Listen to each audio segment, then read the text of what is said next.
So if you guys have been watching the channel for any amount of time, you've probably heard this sound.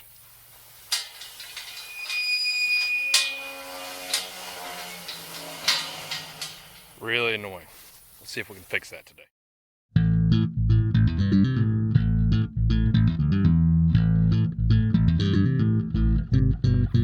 Alright guys, so what we've got out here is these gates just have this type of hinge, and it's just a piece of pipe that's bigger than this piece of pipe, and there's no provisions in this for any kind of a greasable fitting, a grease cert, right? And so we've basically just got rusty metal rotating inside of rusty metal, and it's very annoying. So what I have is a appropriately sized drill bit, a tap, and a bunch of grease fittings. So what we're going to do is I'm going to drill and tap this outside collar for a grease cert, and they're 1/4-28s, and we're going to put in grease certs, and hopefully that will alleviate all that annoying noise and make my gates easier to turn. So let's get to it. First step is drilling all the holes, so let's do all those first.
Alright guys, so I drilled that with a number 3 size drill.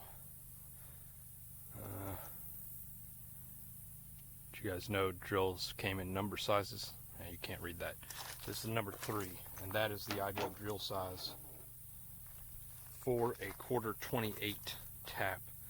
Now, one thing I want to point out, there are 2 types of taps. I don't know how readily apparent it will be, but this tap, you kind of see, come on, focus. I don't know. You kind of see how it's tapered. So this is what's called a starting tap. This one, maybe if I compare them right next to each other, see how this one doesn't have a taper on the bottom? This one, that's what's called a bottoming tap. Okay, so the starting tap's probably not going to be of very much use to me. We're just going to have to use this bottoming tap. You don't usually want to start threads with a bottoming tap, but that's what we're going to have to do here because it's such a short thickness of material. So, and this is, like I said, 1/4-28, and that happens to be what my grease certs are threaded for. So, a little bitty tap wrench here, a little bitty baby one. This is the best way to tap holes because you can turn on it equally from both sides, as opposed to if you're just using a crescent wrench. That can cause this to want to lean over, and if that happens, you're likely going to break the tap, or you're going to thread the hole crooked. So we'll bring that starting tap, and I may be able to get myself just a couple threads in there, but it's probably too deep before the threads actually even start, before that's going to bottom out on the piece underneath of it. Bottoming tap, that's going to be the trick. So there are several different kinds of taps. There's spiral flute taps, there's bottoming taps, starting taps, gun taps, all kinds of different ones. They're all good for different jobs. In this case, bottoming tap. That's one we're going to need. So let's go tap some holes. So one thing to note about taps is that you always want to have some lubrication on them. So every single one of these, squirt just a little bit of oil on there.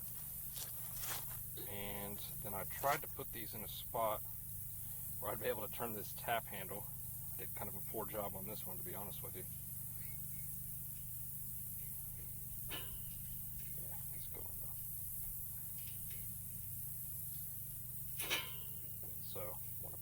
out every once in a while to break the chip.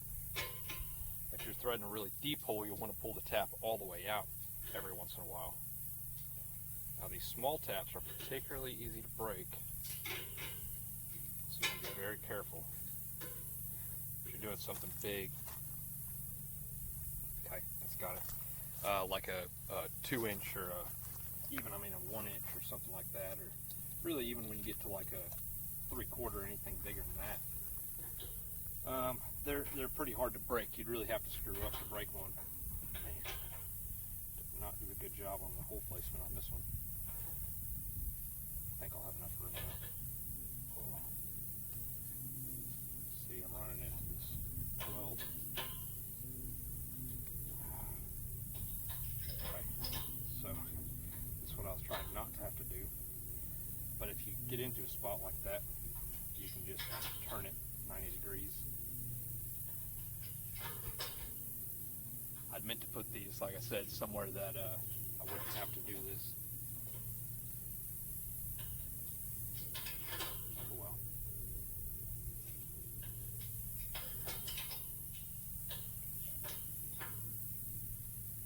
Okay, it'll get tight there. So, back one out. Don't ever want to force a tap. You'll break it and you'll regret it. So taps are hardened steel. So if you break one off in there, you're just kind of screwed. Make sure you clean the chips out of there. Again, I'm using a bottoming tap on here, which is not ideal for starting a hole, but because this is so thin, that's kind of the only option I have.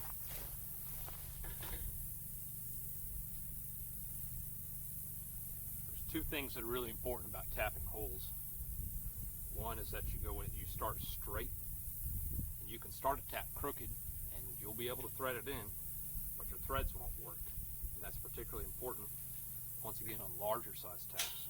On this being a 1/4 20 or a 1/4 28 actually, that's not the most important thing.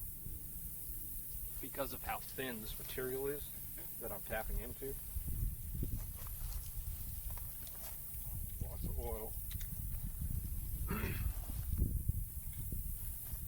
Then the other thing that's important is your pressure. So you'll notice on this one, because it's such a small T-handle, I can kind of hold it between my fingers like that and just turn my wrist. And I've found that that works pretty well on these with this smaller tap wrench. I've used this particular tap wrench a lot, mostly on 1/4 20 holes. I don't have a need for a 1/4 28 very often, but that's the ticket in this case. You just want to be gentle. So if you hit the bottom of the hole, if it ever starts to feel tight, like that just did, back out. It's not quite there on this one, so we'll go back in.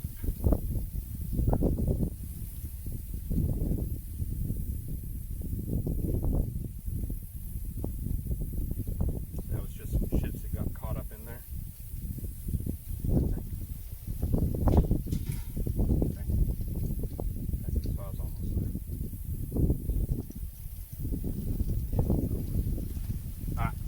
Show all these because it's long, it's boring, it's going to take a little while, so we'll be back here in just a minute. Alright, so I just bought a kit that has a whole bunch of different types of grease fittings in it, and in that kit there's a couple different kinds of fittings. So this one, this is the 1/4 28. This is what I'm going to be installing today. And then this one that it came with, this is a 1/8 inch 27. Okay, so this is the 1/8 inch, this is the 1/4 inch. You'll notice the 1/8 inch is quite a bit bigger. Why is that?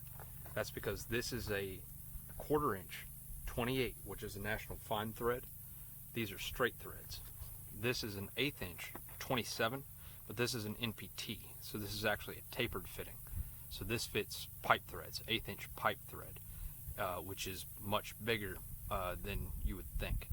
So that's what's going on there. We're going to be using the 1/4 28s like I said, and I have 2 different kinds of those. Actually I have 3 different kinds. We're going to be using these 2 kinds. So this one is just a straight fitting, right? This one, see, is on a 45. So these kind I'll put down at the bottom so that they're facing up, and it'll just make it that much easier to get to with the grease cert. We'll put these at the top of the gate, just sticking straight out, if that makes sense. So that'll just make everything a little bit more convenient for me. So yeah, all the holes are tapped. Just put some grease fittings in, put some grease in them, and see if my gates swing a little bit easier.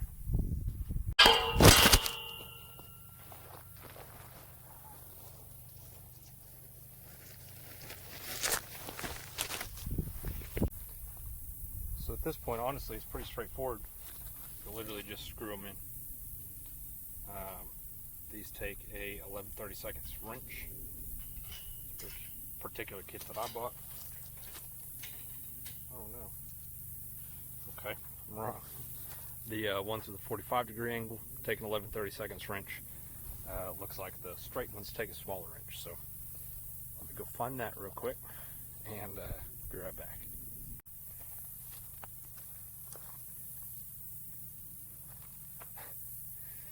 The straight ones here, they take a 5/16 inch wrench. This one. The 45s, they take an 11/32. So requires 2 wrenches. Pretty straightforward.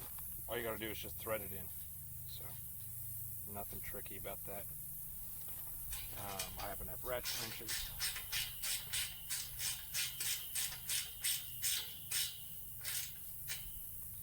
Just like that. The reason I forgot to mention earlier that I bought the kit that had the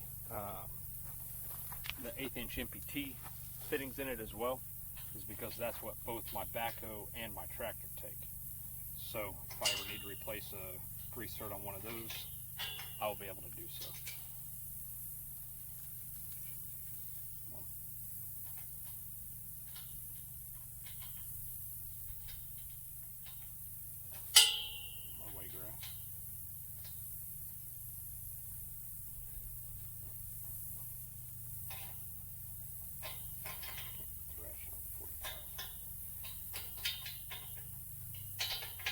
These 45-degree ones, they look a little bit too long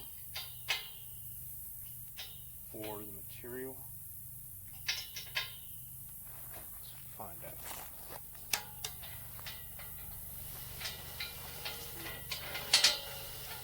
It's still turning, so I'm not going to bottom them out all the way. It looks like the threads are a little bit too long, so that's just what we're going to do from here.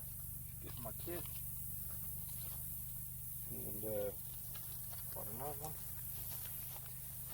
Just thread them in place. We'll come back and grease them here in just a minute.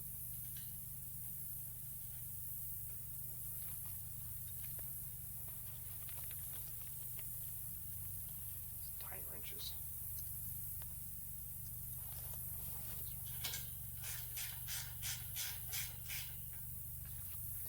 Don't take a whole lot.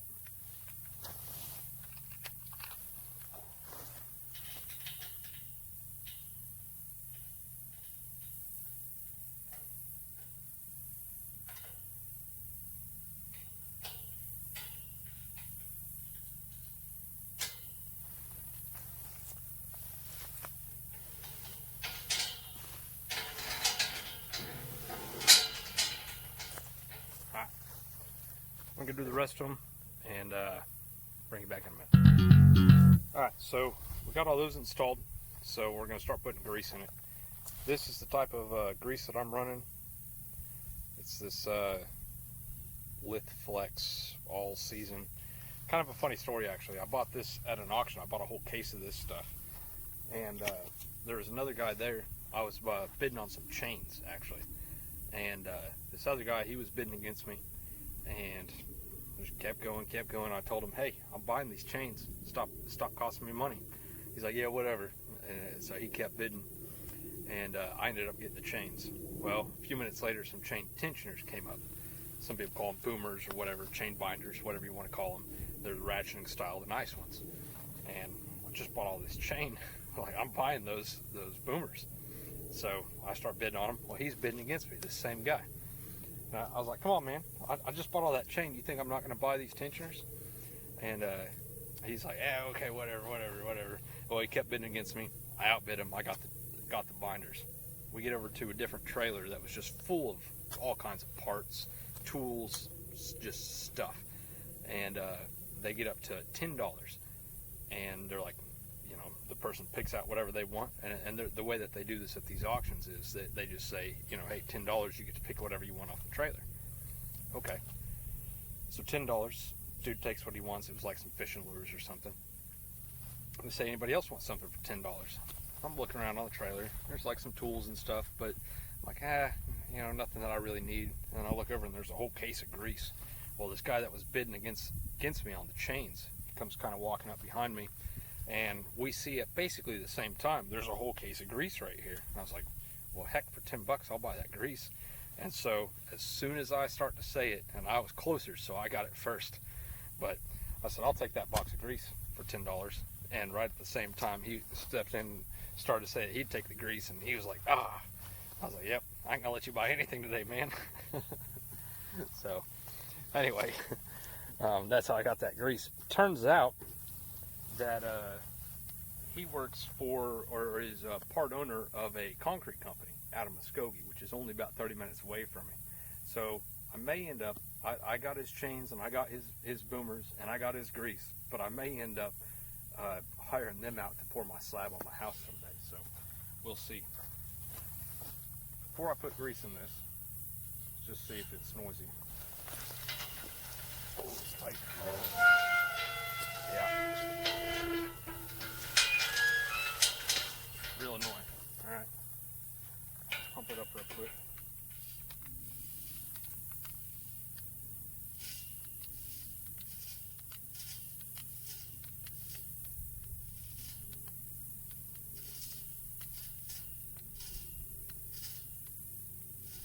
Got some grease coming out of the top of that one.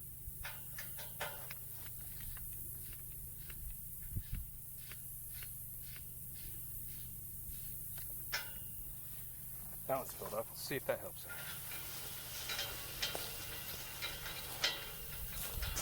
Look at that. No noise. Pushing through grass, so it's kind of a pain,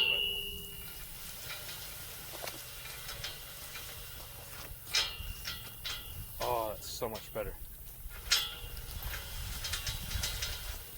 Give it a couple more shots. If we can, this top is tight.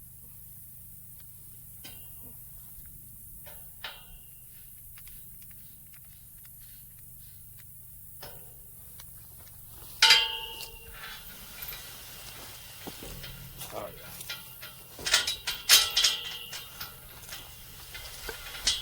Nice and quiet.